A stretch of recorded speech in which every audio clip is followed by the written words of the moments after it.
న్యాయాన్ని ఒక్క న్యాయవాది అనుకుంటే చేయగలడు. ఆహా, ఎంత కమ్మటి వాసన. ఒరే, కలిసి భోంచేద్దామని చెప్పి అక్కడ నిలబడి ఏంట్రా ఆలోచిస్తున్నావు? అది కాదురా, జడ్జిమెంట్ ఇచ్చాక వాళ్ళు ఎలా తీసుకుంటారు అని. వాళ్ళు ఏమనుకుంటే మనకెందుకురా? మనకు సబ్మిట్ చేసిన ఎవిడెన్సెస్, క్రాస్ ఎగ్జామినేషన్ చేసిన విట్నెసెస్, దాని ప్రకారమే కదా మనం జడ్జిమెంట్ ఇస్తాం. ఒకవేళ నీ జడ్జిమెంట్ నచ్చిందనుకో, యాక్సెప్ట్ చేస్తారు. లేదా పై కోర్టుకెళ్లి ఫైట్ చేసుకుంటారు. అది వదిలేసి వాళ్ళ పర్సనల్ లైఫ్ ఏమవుతుందా అని తెగ ఆలోచిస్తూ బాధపడిపోవడం as a judge it's not at all correct.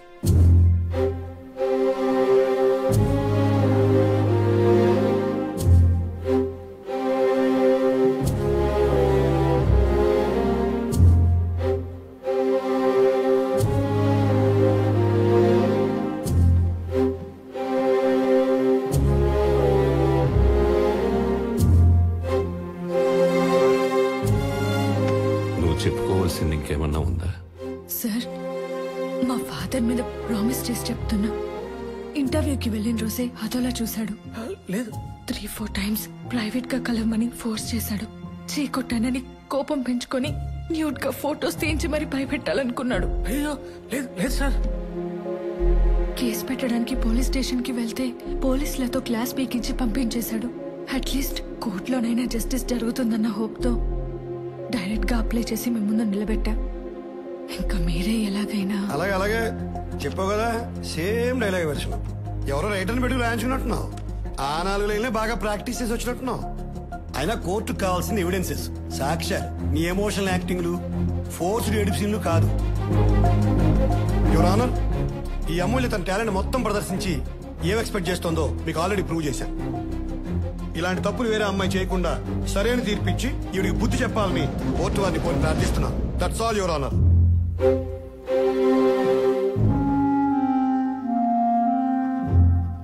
సాక్ష్యాధారాలని పరిశీలించి చూడగా కుమారి అమూల్య చేసిన ఆరోపణలన్నీ నిరాధారాలని, కేవలం డబ్బు కోసమే ఆ కాలేజ్ చైర్మన్ వివేక్ ని ఉద్దేశపూర్వకంగానే ఈ కేసులో ఇరికిచ్చిందని కోర్టు వారు నమ్మడం జరిగింది.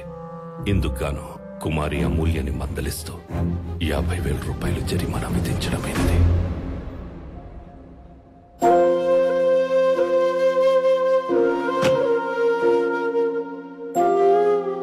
Court dismissed.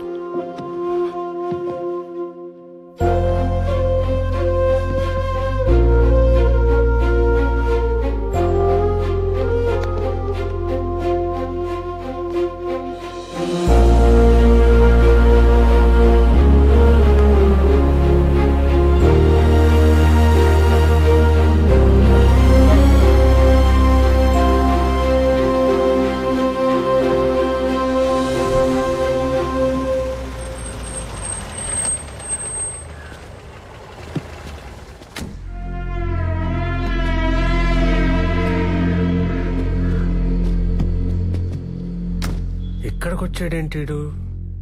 జడ్జిగా చెయ్యలేని న్యాయం మనిషిగా చేద్దామని వచ్చాను. కేఎల్ ఇంజనీరింగ్ కాలేజీలో అసిస్టెంట్ లెక్చరర్గా మాట్లాడా. రేపే జాయిన్ అవ్వచ్చు. అక్కర్లేదు సార్, నాకు కావాల్సిన న్యాయం కోర్టులో చేయాలి, కానీ ఇలా 4 గోడల మధ్య కాదు. అద్దం ముందు బట్టలు మార్చుకోవడానికి ఇబ్బంది పడే ఆడపిల్లని నేకడిగా సొసైటీ ముందు నిలబెట్టేశారు. చిన్న జస్టిస్ కోసం తెగించి కోర్టు మెట్లు ఎక్కిన పాపానికి మళ్ళీ లేగలేనంత లోతుకి తోసేశారు. అది కాదమ్మా సార్, మీరు నిజంగా నాకు హెల్ప్ చేద్దామని వచ్చుంటే ఇంకెప్పుడు కోర్టుకు వెళ్ళకండి. ఆ బ్లాక్ కోట్ తీసేయండి. Sir, you are unfit for this judicial system.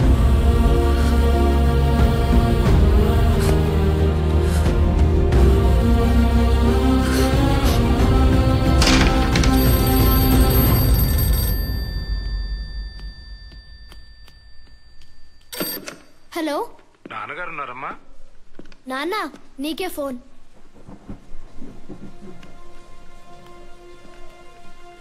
Hello sir, నేను ఎస్ఐ శివరావుని. అమూల్య హ్యాంగ్ చేసుకుంది సార్.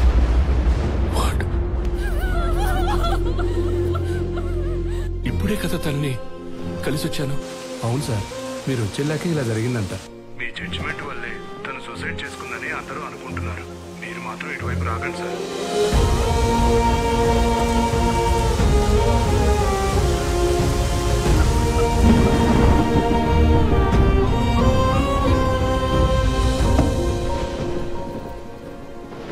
రెసిగ్నేషనా? ఇదేంటండి ఇలా? ఎంతో కష్టపడి చదువుకుని పైకొచ్చి ఏం చేశా?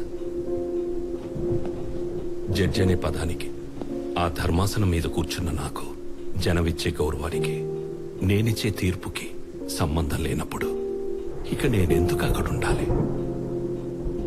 జైల్లో ఉండాల్సిన వాడు గెస్ట్ హౌస్ లో ఉన్నాడు.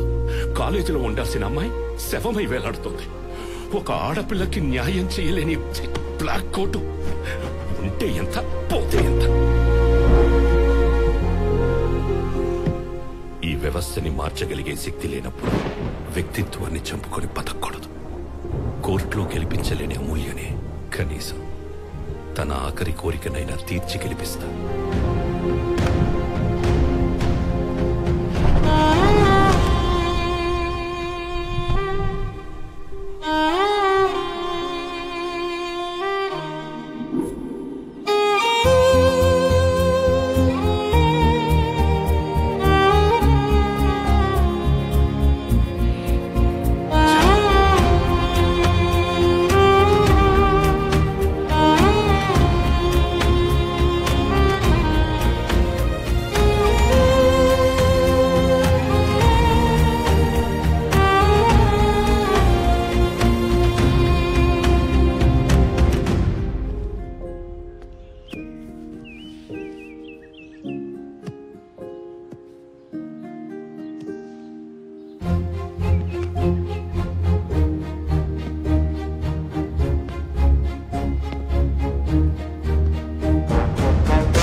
రండి సార్, మేము ఎంత అడ్డుకున్నా వీళ్ళు మాత్రం పనులు ఆపట్లేదు సార్.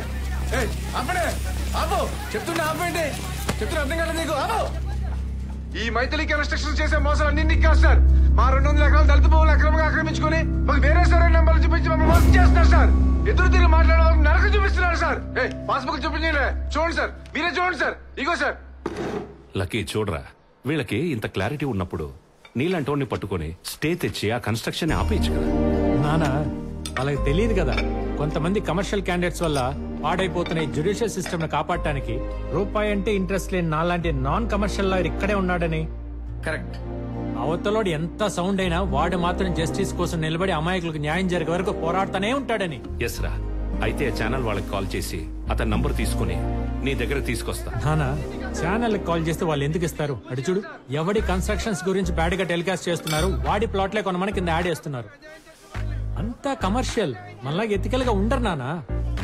అందుకని డైరెక్ట్ గా నువ్వు వెళ్ళగలవు అని నా దగ్గర తీసుకొచ్చి వాడికి హెల్ప్ చేసి పెడదాం, కాపాడదాం.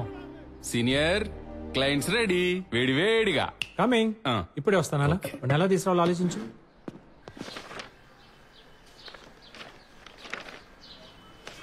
ఆశ అంటే ఓల్డ్ సిటీ పాషానే.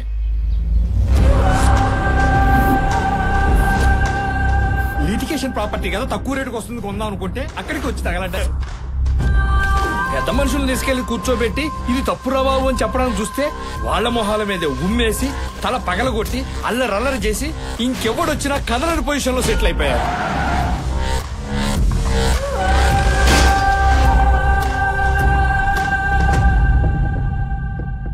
వాడిని కోర్టుకు తీసుకొచ్చినా లొంగే లాంగ్వేజ్ ఉండదు వాడి బాడీకి. Out of the court settle చేయాల్సిందే. అదే అవ్వలేదు అంటున్నాం సార్. వెళ్ళింది లాయర్ లక్కీ కాదు కదా. వాడిని తక్కువ అంచనా వేస్తున్నారు. ఓ ఇక్కడ మిమ్మల్ని మీరు ఎక్కువ అంచనా వేసుకుంటున్నారో మాకు అర్థం కావట్లేదు. మాకు మాత్రం మ్యాటర్ సెటిల్ అవ్వాలి. నేను మళ్ళీ ప్రశాంతంగా నా సైట్ లో పోసుకోవాలి ఒంటేలు. ఏమండి ఇక్కడ మీరు పోసుకోవడమే కాదు, మీ సైట్ లో మీకు ఏం కావాల్సి చేసుకోవచ్చు. ఒక్కసారి మా సీనియర్ కేసు టేకప్ చేస్తే ఇంక సూట్ కేసులు సర్దేసుకోవడమే. వాళ్ళ మేమా జోకా? ఇది జబర్దస్త్ సెట్ కాదు. కోపడకండి సార్ ప్లీజ్. మేము తీసుకెళ్లిన వాళ్ళందరూ పోసుకోడు కబుర్లు చెప్పడమే గానీ ఎవడు వల్ల పని అవ్వలేదు. మీ వాడు మిమ్మల్ని పొగిడే విధానం చూస్తుంటే ఇదేదో వర్కౌట్ అయ్యేలా ఉంది. ఆ ఫీజు కూడా ఒకసారి అనేసుకుంటే. మిమ్మల్ని టెన్షన్ పెట్టి ఫీజు తీసుకున్న ప్లేస్ లో లేరు మీరు. ఆహా, ఇది ఎక్స్ జస్టిస్ సూర్యనారాయణ గారి ఇల్లు. నమస్కారం సూర్యనారాయణ గారు. అటు నమస్కారం సార్. బాబు మీరు మన శాంతిగా మధ్యాహ్నం మీటింగ్ రెడీ అయిపోండి. ఏంటి ఈ రోజే? అవును, పరిగెత్తించి సెటిల్ చేస్తాం. మీకన్నా ప్రాబ్లమా? ఇంకా ప్రాబ్లం ఏముంటుంది సార్? ప్రశాంతంగా ఇక్కడే కూర్చుంటాం. పడ్డాక లేకపోతే చైర్ కింద చావచ్చుగా.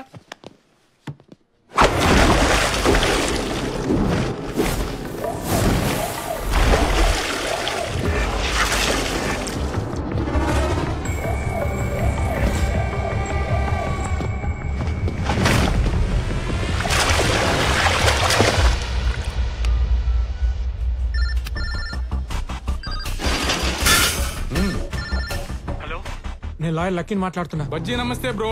నేను ఓల్డ్ సిటీ పాషాకు ఆపోనెంట్ గా కేసు ఒప్పుకున్నా అని చెప్పేసి నన్ను మర్డర్ చేయడానికి 1, 2, 3, 4 15 మంది వచ్చారు సార్. దోలకి దుకాణం పెడితే అరక్కి కారం పెట్టిందంట. మరి కేసు ఎందుకు ఒప్పుకున్నా? సార్ ఒప్పేసుకున్నాను కదా, వచ్చి కాపాడండి సార్. ఈ కేసు గురించి ఇన్ఫర్మేషన్ ఇచ్చిందే ఆడు. తుమారకు మాన్నే బాధి ఆతాది. పాషా గారు, ఇది కరెక్ట్ కాదు కదా. కరెక్ట్ కాదు. ఒక లాయర్ ని గిట్ల నిలబెట్టి వాదించుడు తప్పే కదా. శిక్ష పడాలి.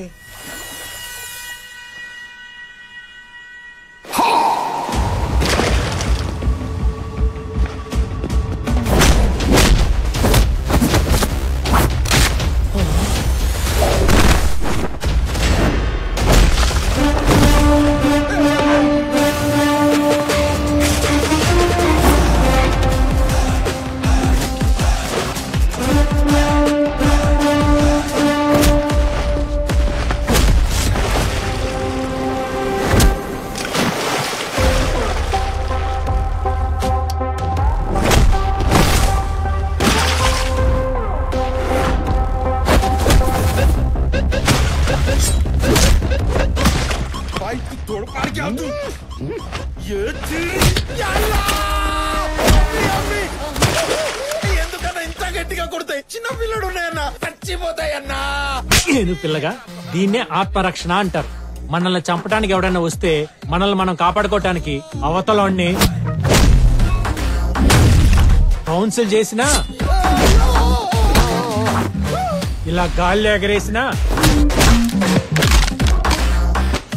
ఇలా ఇరగదీసినా, ఇలా విసిరేసినా తప్పే లేదని ఆత్మరక్షణ యాక్ట్ పేయబుల్ సెక్షన్ 302, 324, 325M లో మెన్షన్ చేసింది. నన్ను నేను కాపాడుకోవాలి కదా, మీ నుండి నా ప్రాణాలు రక్షించుకోవాలి కదా. రండి రండి.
ఏదో మారిపోయింది మొత్తం.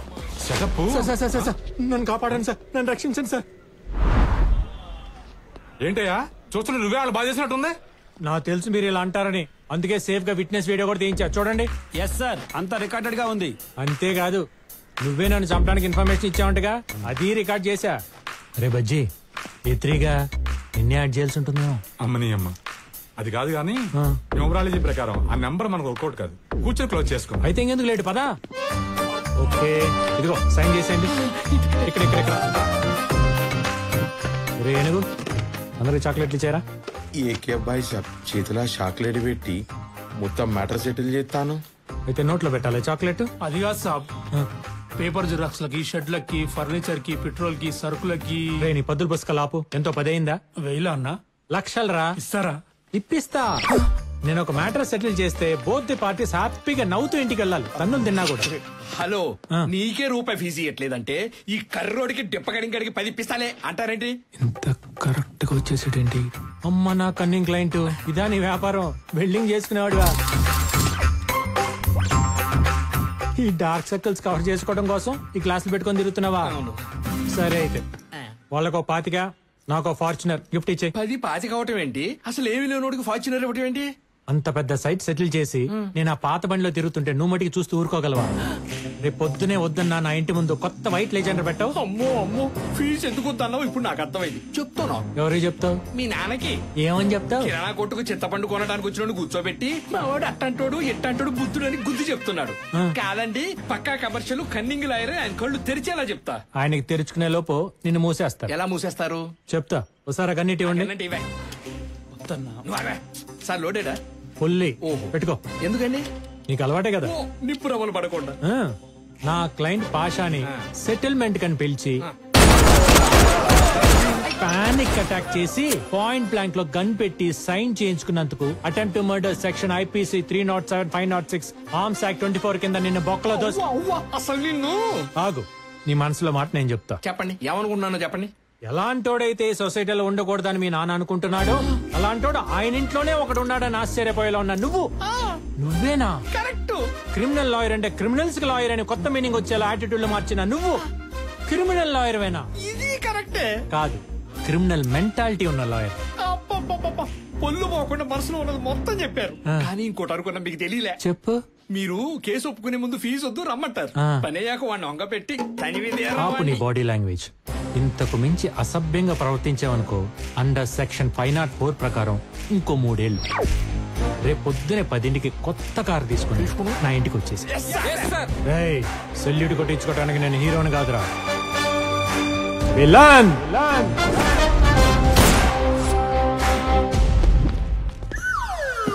నువ్వు సింబాలిక్ గా చెప్పినా అర్థం చేసుకోలేకపోయావు. బాబుకి ఇవ్వండి. బాబు ఒకేందుకు? ఆయనకి అన్నాడుగా, అందుకని చెప్పు. అయ్యో, మీరొచ్చిన కార్ కేసు ఇందులో ఇరుక్కుపోయా. అయ్యో ఇరుక్కుపోలేదు సార్, మేమే ఇరికించాం బాబుకి గిఫ్ట్. ఏంటి కారా? ఎందుకు బాబు? 5 లక్షల కారు బహుమతి. చెప్పరా?